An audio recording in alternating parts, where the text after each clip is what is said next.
We're back with Sam Houston again. The first video we did with him was really popular, so he's nice enough to speak with us again. How are you doing today? I'm doing great, man. I'm always having a blast. No matter where I go, because I go where he leads me to go. And he leads me to go to good places and around great people. And it's great here. I'm having a blast. What is your memories of your time working in the NWA? Oh, wow. Awesome. I mean, we were on top of the world. Dusty Rhodes, Ric Flair, the Horseman, Magnum TA, myself. It was Baby Doll. I mean, we were riding across the sky on the edge of a lightning bolt, like Dusty's old interview. Shitting lightning and fought thunder, baby. But we were riding Lear jets all the time, limousines in the whole 9 yards. You're on top of the world, but it can all end. And that's kind of basically how it can come crashing down. But it just takes a determination to keep taking that one step forward and keep getting up and keep going. Is it true that Baby Doll and Dusty had something to do with you leaving? There was some angle there that they wanted to do that you weren't comfortable with? Okay, business is business and life is life. Let's just say it like that. Our marriage probably it wasn't in the plans for business, I guess. I love that woman to this day. She'll always be a perfect 10. And my addiction and my alcohol and everything else really got in the way. I guess if we're gonna get real, I'm gonna get real. I had a bad drinking problem. I drank 1 to 3 fists a day, every day for years of my life. Like 19 of them. So I've got 9 years sober. I just, got to that point, drew a line in the dirt and said, hey, I'm not getting pushed back. And I'm doing it. It doesn't bother me if anybody else drinks. Have at it. It's you. I know that I can't. And I don't like the person I am when I do. And probably y'all wouldn't either. Any thoughts on your time in WWE? Oh, yeah, I had a blast there, too. But, it's a whole lot more corporate. And you got to watch on stepping on people's toes and saying the right thing and doing the right thing. And I don't know. It didn't feel like home to me, You had a lot of matches with the Big Boss Man there. Any memories of him? Ray Traylor was one of the best. He's a good friend, a fantastic opponent. I mean, he was just somebody I liked to beat on, and he liked to beat on me. But we had that kind of relationship that, we'd go that extra step for anything anything in the business for the business. Our matches were great. If you check them out on the network or on Daily Motion, I believe, you will be entertained. They were competitive, and we looked out for each other. It was a point of you had two guys going out there, and they weren't working to get themselves over. They trying to go out there and work to get the match over. And when you go out there and get the match over like that, you got the people on your feet, and everything gets over. And you get the desired effect. You go out there for competition. You go out there to work together.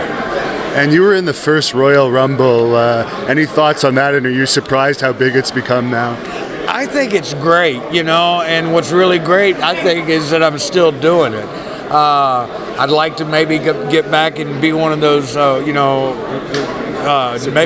surprise. And I'd really like to go the hour or 2 hours long and win the whole damn thing, too, I might be, I think I'm going to get on one of them supplements and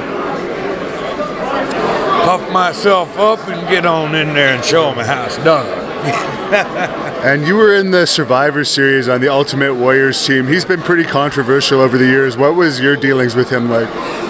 Jim and I were friends. Jim Hellwig, Ultimate Warrior, and I, for his first 2 years up in New York for Vince, they wouldn't televise him. They didn't put him on TV. He would be at the TV tapings. They would film him doing a dark match and then take it back to the office and look at it. During those first 2 years, Jim and I traveled. We were on the road every day. I was trying to help him with his ring work. He was helping me out in the gym. But we had a blast together on the road. We've been through a lot. I had a lot of good times with Jim. I got some stories that I can tell you. and we'll get down to like doing some of these stories, but he was bouncing a car, the back end of a car this far off the ground in El Paso, Texas one time. The police ran away and they said, "We're glad you got this." Jim was a big guy, but I had a whole lot of fun with Jim. Jim was great, yeah.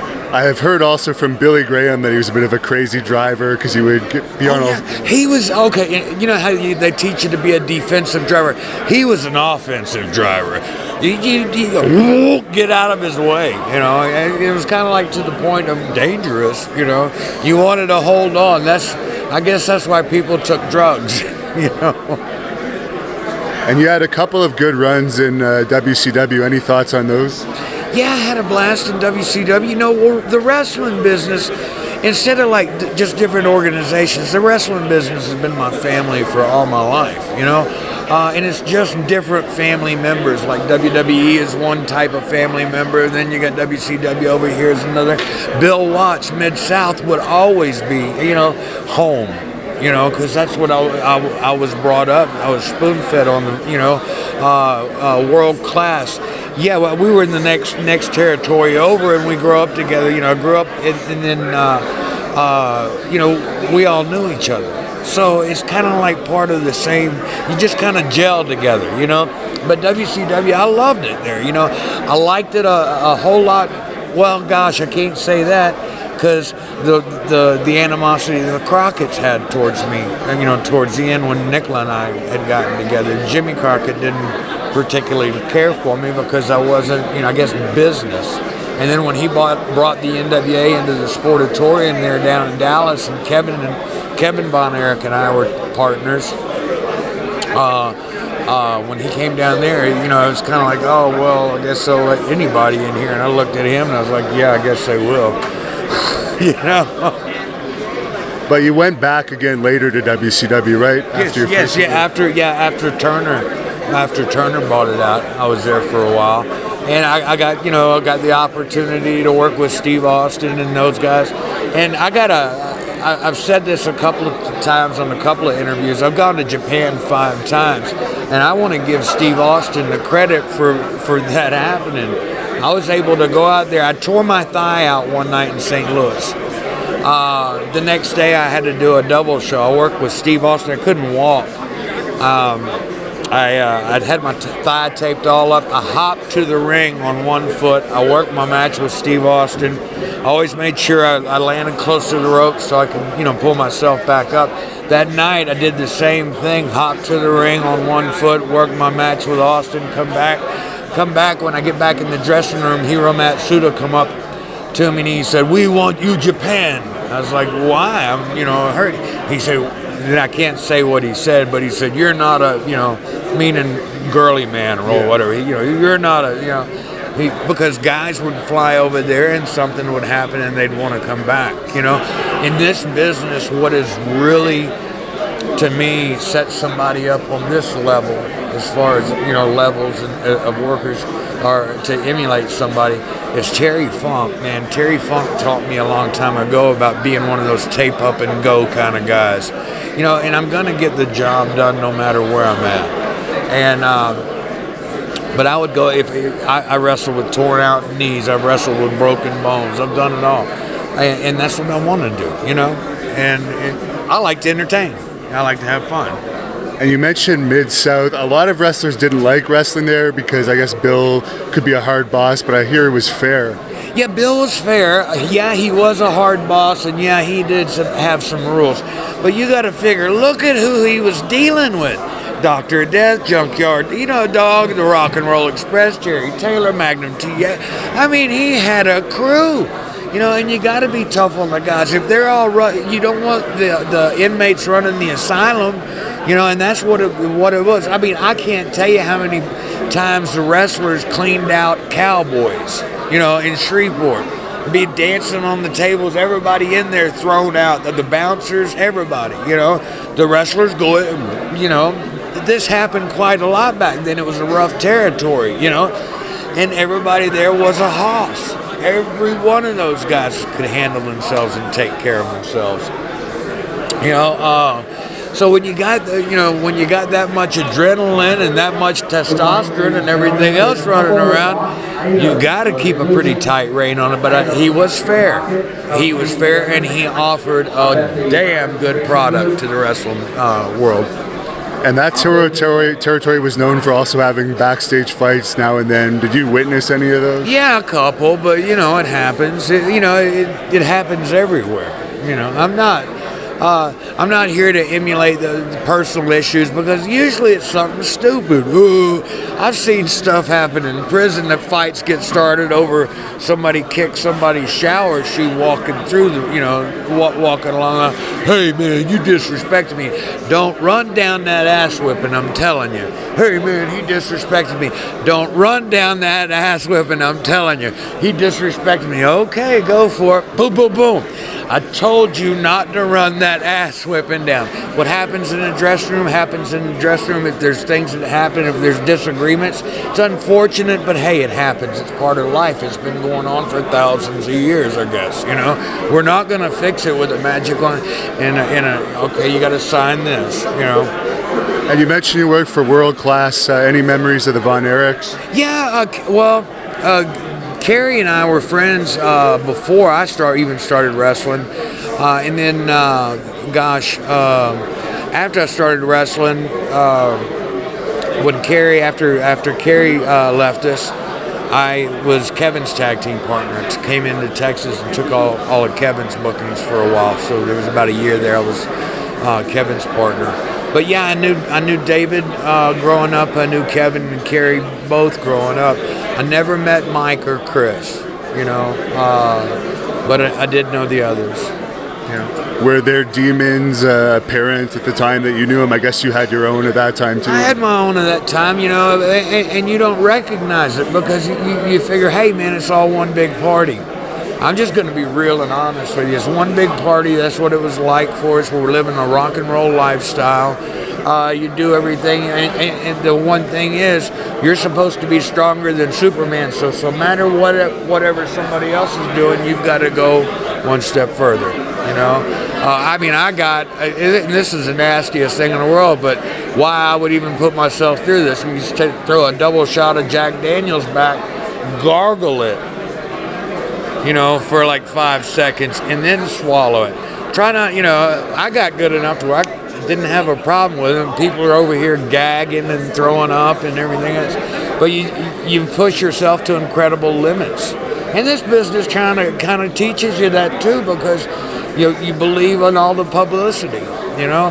I'm focusing on what I'm trying to do on really trying to help people out.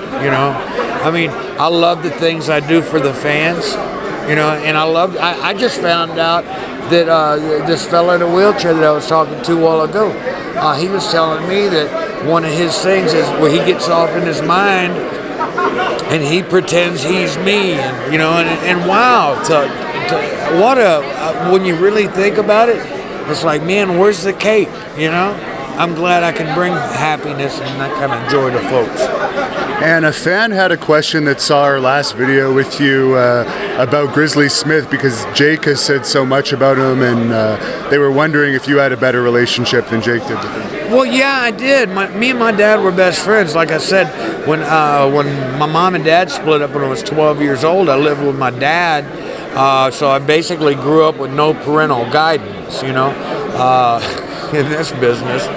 But my dad, I was never molested or my relationship with my father, I was sort of more like used for the bait, people would be drawn or whatever, look at me, and then he would, that's why I guess he kept me around, But I was never abused. Yes, I had some issues with my father, but I've worked through them through counseling, through the program that I took in prison. So I'm good, but no, I was never sexually molested or abused or anything like that. So I can't speak for everybody else because I don't know to what degree. I've never wanted to invade my sister or my brother's privacy, with that. If they want to speak about it, I'll talk, but, And your sister's rockin' Robin, for those that don't know. What's she up to these days? She's flipping houses in South Louisiana. I hear she's doing well. That's good. And what did you think of her as a wrestler? Robin was Nelson Royal and trained her. I worked out with her a few times and everything. Robin was one of the best. She changed women's wrestling when she came in, and then pairing her and Sherry Martel together. Because Sherry was an incredible worker too, and the matches they had, they took women's wrestling from I guess an orchestrated or a rehearsed, match or rehearsed spots or something like that, to a more of a fluid, like the guys worked, brought it to a different level. Instead of making it an attraction, went ahead and made it part of the card. And you mentioned that you were in jail. What exactly was the situation that landed you there? Improper lane change cost me 5 years. I used to be an alcoholic. I don't have the tendencies. I don't have the cravings. I don't have the urge. I don't want alcohol anymore. I became a bad alcoholic. I was drinking 1 to 3 fists a day every day. It's a wonder I'm still alive. God's the one that saved me. I'd done an event in South Louisiana. We helped a little boy. I helped a little boy to get over to China for stem cell treatments. The promoter and the building owner tried to steal the box office. Landed me in a little bit of trouble. They had to tried to have me arrested. They couldn't do that. I was on every ticket and every picture or poster. Anyway, it's caused a relapse, and then the relapse ended me up. I made an improper lane change and ended up in prison. They hit me with a 4th offense DWI. I had never had a convicted of a 3rd, but I had to sign off on a 4th, or they were going to hit me with the Habitual Offender Act, and I would have spent the rest of my life in prison. So I spent 5 years. They put me on murderer's row. I was a security threat. So after 2 nights, I got the sheet in my Bible. After 2 nights, I didn't want to live my life like that. I took my sheet, I braided it up, made 2 nooses, put them around my head. I said, God, only you can stop this now. When I hit the floor, I jumped from 5 feet. When I hit the floor, I hit with such force, the balls of my feet were bruised for weeks. The knots broke. They didn't tear. They didn't rip. I tie knots for offshore. I'm certified rigger offshore. Those knots shouldn't have failed. I promised God that night I wouldn't try to hurt myself anymore. My mom died 5 days later. They chained me up, took me to the chaplain. The chaplain said, your mom's dead. You can use the phone. I called home, made arrangements to get to the funeral in chains. I came back to my cell. I dropped to my knees and I promised God, my mom, and 4 of my children that I wasn't going to drink again. It's been almost 9 years ago. That's when I say I drew a line in the dirt, stepped across it, said I ain't doing it. Now, I don't care if anybody else does. Have a good time. But I just know I can't. Now, marijuana is legal here in Nevada and a bunch of other states, Colorado, Arizona. I'm just wondering what your thoughts are on that compared to alcohol, because it seems to be a less dangerous of the two. It's not dangerous at all. It's a healer. First of all, as soon as we drop the mask that the FDA and the government's put on it for so many years, as soon as we find out all the benefits. Do you know anything about it? Why they made it illegal in the first place? Because hemp made better newsprint than pulp is why. And what was the fella's name? The Citizen Kane was about, the movie Citizen Kane. Anyway, it was about that. He had all the lumber mills, and to keep the lumber mills going, they had to make marijuana illegal, so they couldn't use it. It's all financial. But look at all the things it's doing. We knew this years ago, And do you have Twitter or anything, social media? I have a Twitter, but I don't know how to do it yet. I'm trying to figure it out. So social media, you can reach me, Michael Sam Houston. I'm a public figure on Facebook, so anybody can see my stuff. I have 5,000 friends and 1,000 waiting in line. I have Sam Houston Fan Nation that we got up and running on Facebook. I have Sam Houston Brand on YouTube. I have Sam Houston Athlete, and then Sam Houston God's Got a Hold on Me. And that's God's Got a Hold on Me. That's the site that I'm trying to push my Miracle in Motion, and we're getting a ramp built for a lady that I'd saved or helped save a couple of years ago. I'd rescued her, you know. So Habitat for Humanity. This is my song, y'all. It's Sam Houston Salvation. It's a real cool song.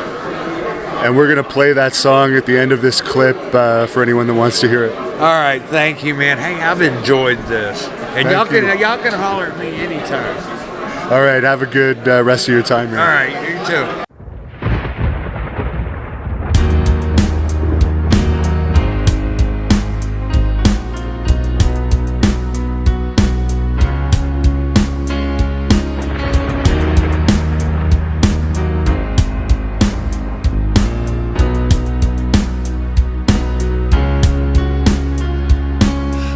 That night I could never forget, pulling a drag off my cigarette. I heard voices talking to me. I looked around but I couldn't see, and the lightning flashed across the sky. The thunder rumbled and rolled on by. I saw the fear in the devil's eyes that night, 'cause the Son of the Lord had come to save me. His life on the cross is what he gave me, offering salvation for my sins. Later that night in the pouring rain, I took to my knees, I started praying. My mind was filled with fright, my heart with pain. And Jesus came into my heart, he washed my sins for a brand new start. I was baptized by the Lord in the precious rain. And the lightning flashed across the sky, the thunder rumbled and rolled on by. I saw the fear in the devil's eyes that night, 'cause the Son of the Lord has come to save you. His life on the cross is what he gave you, offering salvation for your sins.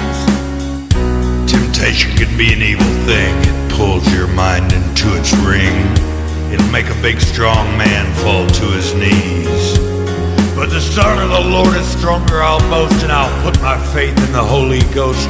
It'll echo in my heart until I'm gone.